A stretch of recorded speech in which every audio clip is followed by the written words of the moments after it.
Welcome to the Document Strategy Podcast, a free and independent podcast dedicated to the promotion of document strategy design worldwide. I'm your host, Kevin Craine, and this is podcast number 54 for August 2013. When it comes to world-class customer experience, few organizations can rival Disney. Famous for their friendliness, knowledge, passion, and superior customer service, Disney's employees have been fueling the iconic brand's wild success for more than 50 years. How has Disney succeeded in maintaining such a powerful workforce for so many years? Why are so many corporations and executives drawn to study how Disney continues to exemplify great service and customer experience?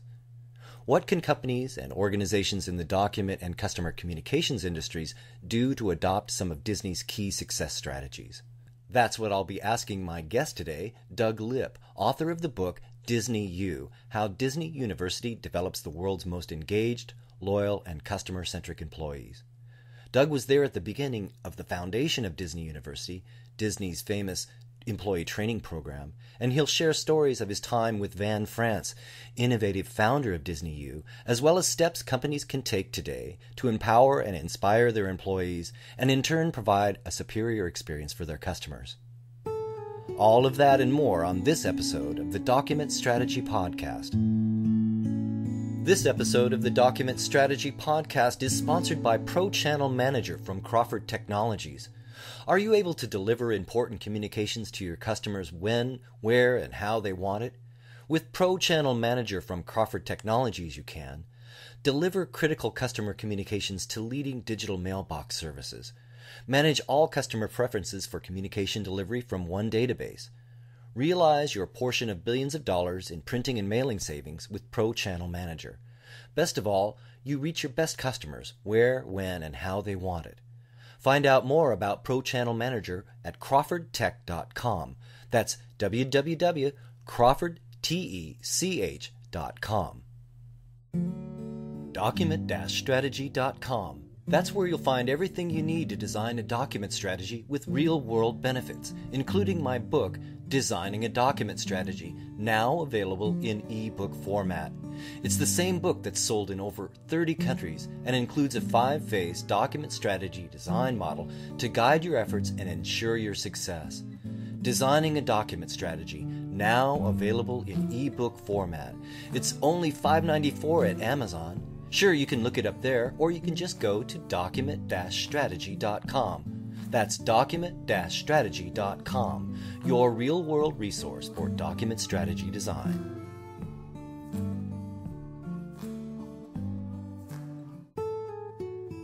You're listening to the Document Strategy Podcast. Doug Lipp, welcome to the Document Strategy Podcast. When it comes to world-class customer service, few companies can rival Disney, and your book talks about how Disney University is at the foundation of that great service by first developing great customer-centric employees. Why is it so important for businesses today to develop and nurture great employees?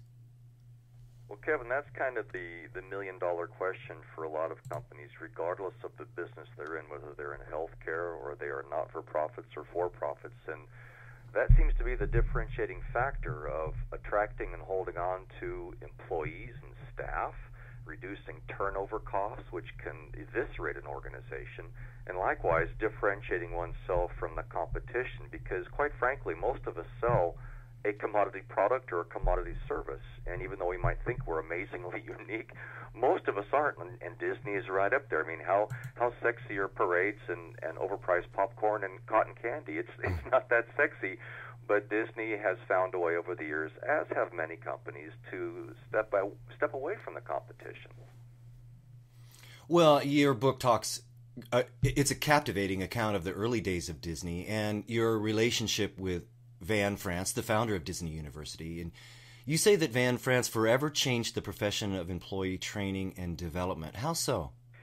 Well, Van France, as you alluded to, he's the man who started the Disney University, and this was about 7 years after Disneyland opened. Disneyland opened in 1955.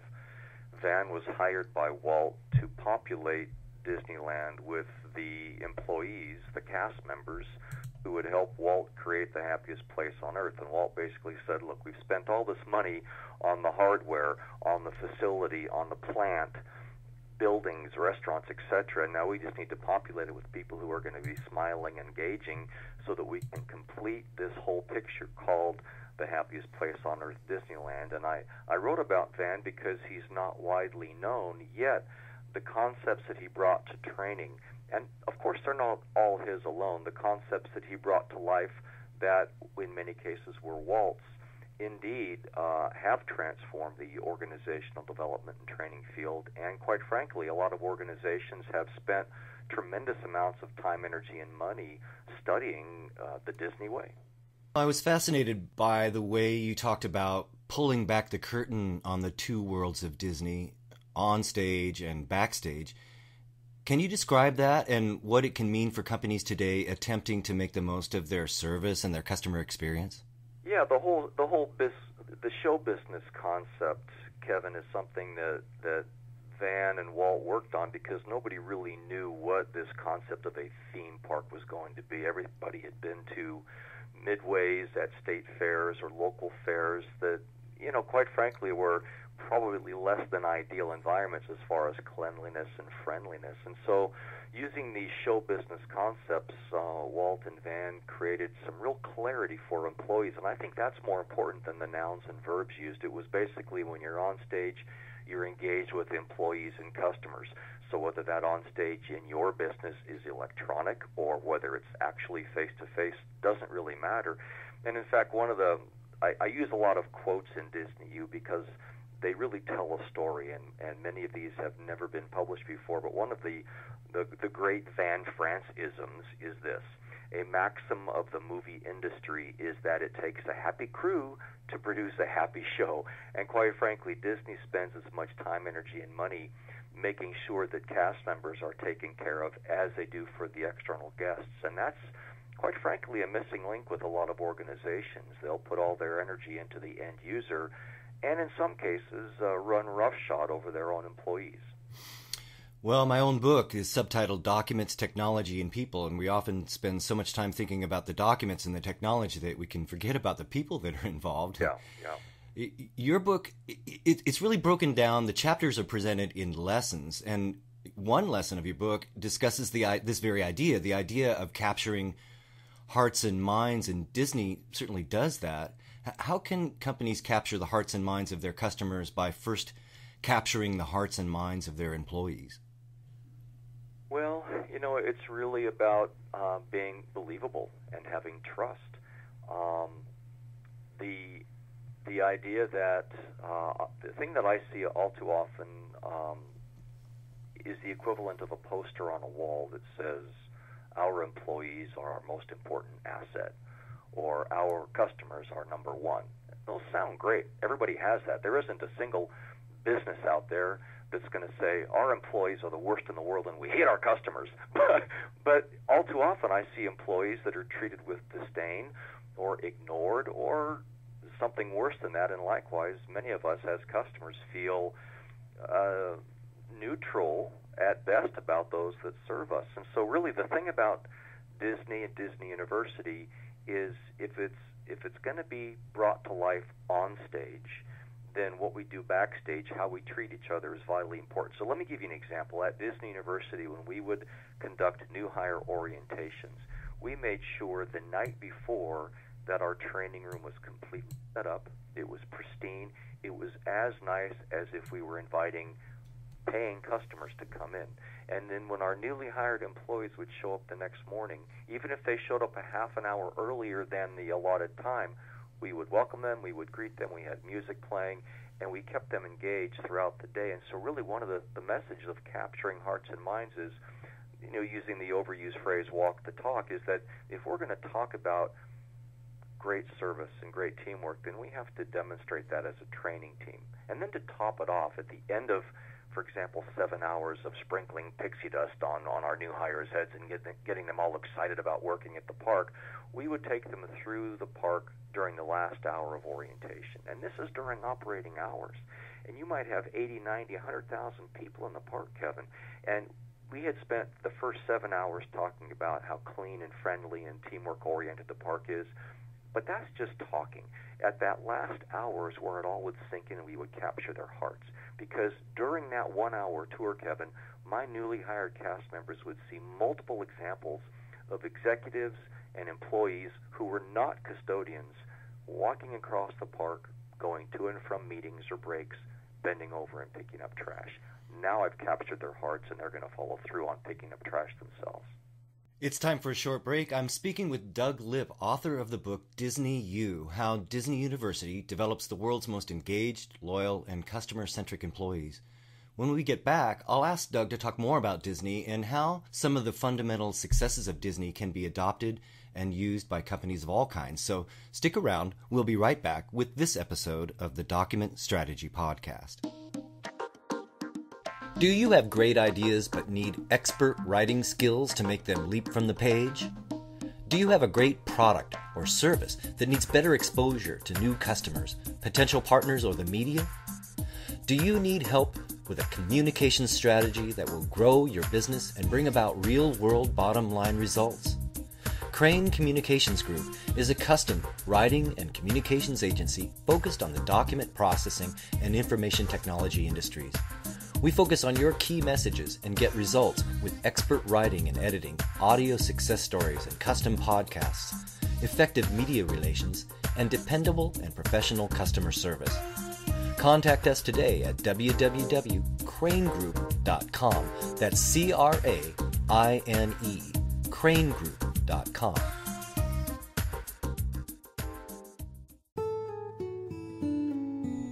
You're listening to the Document Strategy Podcast. Welcome back. I'm with Doug Lipp, author of the book Disney U, How Disney University Develops the World's Most Engaged, Loyal, and Customer-Centric Employees. Doug, another lesson from your book is focused on the need to simplify the complex, and providing great service and ensuring great customer experience in our industry is often centered around the use of complex technology, either in the way that we support the service or, the very thing that we do provide to customers.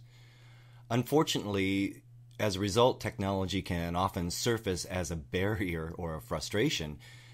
So, Doug, how can and should companies in the high-tech field today work to simplify the complex when it comes to customer service? Well, that's a huge issue for so many organizations. In fact, Kevin, in your book, Designing a Document Strategy, your goal is to fill the gap between theory and practice. And filling the gap between complexity and simplicity, I think, is equally challenging. And so, here's an example. At Disneyland or Disney World or in Tokyo or in Paris or Hong Kong, a theme park is a very complex environment. And it can also be rather dangerous. It's like a factory, heavy machinery into which you're inviting guests who are in vacation mode, who really aren't thinking about that environment. It's up to us as employees to take care of each other and our guests. And so here's an example of metaphorically shrinking down this massive pot of soup, which is the complex operations, into a manageable bouillon cube, for lack of a better metaphor, is that we had very clear marching orders for our employees. Safety, courtesy, show, efficiency. I'll repeat that. Safety is number one. Then comes courtesy. Are you friendly? Then comes show. How clean is the place? Your costume, the floor. Safety, courtesy, show, and finally comes efficiency. How many people through the restaurants, the rides, and the rest of the park where you actually make your money? And we would argue that at Disney that safety, courtesy, and show, if those are in place, the numbers of people coming through the attractions where you make your money will only increase, and you'll have loyal customers. So the challenge for leaders around the world is to make sure that the priorities that they have set for their employees aren't so complicated by themselves that employees are wondering from day to day, what's the priority today? Or from supervisor to supervisor, what's the priority today? It's got to be the same every single day, and if it doesn't work, then make changes. I'm a Disney believer. As one of the things that was exciting about having you be on the podcast is that, myself, my family, and my children, we've been repeat Disney customers. We've been to both, Disneyland, Disney World. We've been on 2 Disney cruises and enjoyed the service and everything about it every time. And so we're repeat customers. We've been sold a number of times. And so it occurs to me that no matter what business you're in, the ultimate measure of your success is really about how well you sell something, whether that's a product or a service or some technology or even an experience. Ultimately, it just comes down to selling and often repeating that. And one story you talk about in the book is about efforts to improve the Disney shopping experience, right. An initiative to instill a whole new level of enthusiasm and quality right. with the staff of Disney stores. Can you describe the need behind that initiative and the upshot of the solution? Well, exactly. In fact, you mentioned going to 2 different theme parks with your family and also on cruise ships. And again, getting back to our just finished discussion about simplicity is, regardless of the locale, those Disney cast members, whether they are on a cruise ship or in a theme park, are all singing from that same sheet of music. So now to your next question about the Disney stores, yes, quite frankly, when Disney stores initially opened, there was really no differentiating factor from competitive stores in the same shopping mall, aside from the Disney-themed characters and merchandise and that sort of thing. So one of the things that the Disney University team did, they went in and revamped the program, which initially hadn't been designed by the Disney University. And they had all of the employees who worked in the store basically go out and secret shop all the other stores in the mall to assess the service they received. And they came back in, used that information, and basically the employees said, well, everybody seems indifferent. And that's when the Disney University team gave some very poignant information and said, well, you know what, folks, we secret shopped you last week, and that's how you came across to us. In addition, the store was a mess. The product was all over the place. So what's used at Disneyland and Disney World, this was a bad show environment, which is the opposite of good show. So it wasn't a gotcha moment as much as it's reality, and this is what we saw. Now you have a chance to make it better. And they used the actual Disney store as a training room, and they had the employees go through and clean it up or mess it up, or at breaks the employees would come back in and they'd see coffee set up nicely, or the next break they'd see coffee not warmed up and not set up, and they would debrief real time what was happening in the room, so that by the time the training ended 8 hours later, every employee knew the difference between what the Disney store could be relative to the competition in that very mall. I love the story in your book about the custodial cast member in It's a Small World that comforted a child that was crying because she dropped her popcorn. And this leads to a concept in your book called popcorn empowerment. Can you tell us that story and what you mean by popcorn empowerment? Yeah, I mean, the idea is how much are you turning your frontline employees into superstars, and how much can they solve commonly occurring problems in your organization? And all too often, you and I and every one of the listeners of this podcast can recount situations where they've gone out to buy goods and services for their company or for their family, and you run into that employee who kind of shrugs his or her shoulders and says, oh, I don't know, I got to ask my supervisor. Well, yes, of course, there are times when we have to escalate problem solving to a different hierarchical level. But you know what? There's so many things that occur on the front line that we could empower our employees to take care of. And so the popcorn empowerment is one example. And quite briefly, if a family of 4 or 5 comes into the park and they buy their son or daughter a $4 box of popcorn, within seconds that kid is usually bumped or they trip and they spill the popcorn and they're crying and everybody's upset. Well, that's not a good thing to have happening. And so we empowered all of our employees. You know, you see that, you hear that, go to the kiosk, get a box of popcorn, make a beeline to that child, kneel down next to him or her and say, hey, buddy, is that your popcorn? Gosh, I'm so sorry to hear about that. Do you mind if I tell you a secret? Instantaneously, the kid stops crying. You've already got your first win of the day. And mom and dad are now happy because their kid has stopped yelling. And then you say, well, here's a free box of popcorn for Mickey Mouse. Oh, my gosh. For a 25-cent investment, which is what it basically cost the company, even though it might cost the customer $4, what goodwill have you created, not only for that family, but for maybe 14 or 15 other families that are watching? And now you also have an employee who's walking 10 feet off the ground, so excited, looking for other problems to solve, as opposed to running away when a customer brings a problem. I love that. I love that. I'm speaking with Doug Lipp, author of the book Disney U, How Disney University Develops the World's Most Engaged, Loyal, and Customer-Centric Employees. It's time for another quick break, but when we get back, we'll talk some more. This episode of the Document Strategy Podcast is supported by Pro Production Manager from Crawford Technologies. In today's economically challenging business environment, every company must do more with less. But how do you effectively manage your workflow in a manual environment without tracking and reporting?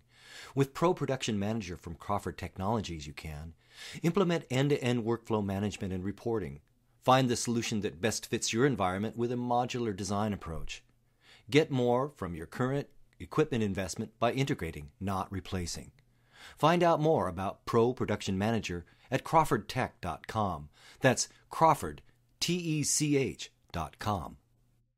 Designing a document strategy. That's where you'll find everything you need to design a document strategy with real-world benefits. My book, Designing a Document Strategy, is now available in ebook format. It's the same book that has been sold in over 30 countries and includes a 5-phase document strategy design model to guide your efforts and ensure the success of your strategy.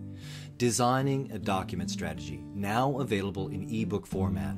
It's only $5.94 at Amazon. Sure, you can look it up there, or you can just go to document-strategy.com. That's document-strategy.com, your real-world resource for document strategy design. You're listening to the Document Strategy Podcast. Welcome back. I'm speaking with Doug Lipp, author of the book Disney U. Doug, you've worked with many well-known and leading companies as a consultant and an advisor. You've seen what works well and not so well. For companies in the document processing and customer communications industries, our efforts often come down to the kind of experience customers have as a result of our documents and our communications. Can you give us some tips? What can document industry professionals do to adopt some of the guiding principles you prescribe in order to gain more engaged and loyal customers? Well, whether it's document industry, whether it's records management, whether you're in IT or whether you're in show business, I think one of the things that oftentimes we lose sight of is when is the last time we asked our clients, our customers, and this is in a B2B environment or straight to the retail market, what do they want? What do they expect? How do I, as a service provider, differentiate from the competition? Or the other way to ask it is, why do you do business with me, with us, compared to the competition? What do we provide that they don't? And just asking those two questions, what would you like us to do better, and what do you like about us? That can uncover tremendous amounts of information, and it's not a complicated survey that costs a whole lot of money. It just could be a salesperson or the director of the team going out and visiting her or his clientele on a regular basis and doing what Walt Disney used to do, which is called walking the park. I all too often, Kevin, come into contact with leaders who, because they are so busy, quote unquote, don't get out and touch base with the front lines as often as they should. And my retort to that is, you know what? If Walt Disney, who was the founder of a multinational corporation, could take the time to walk into Disneyland every single week and ride the rides, eat the food, and interact with both employees and customers, what's your excuse for not doing that?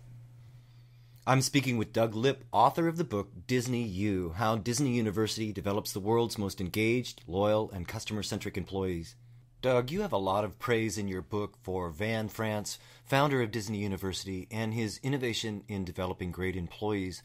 What would Van say to businesses today?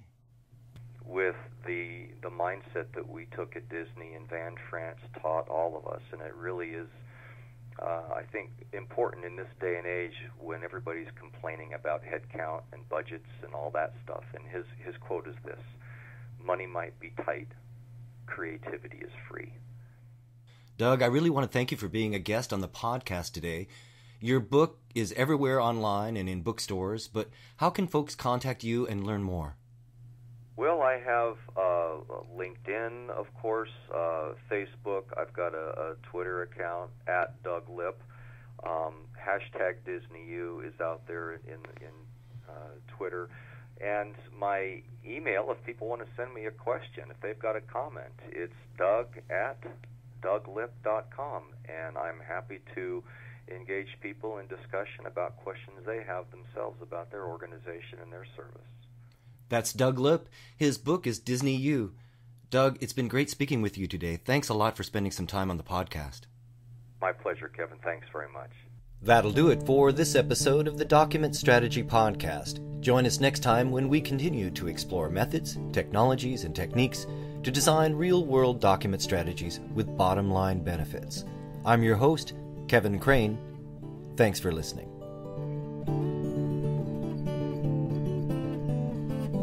Document-strategy.com, your real-world resource for document strategy design.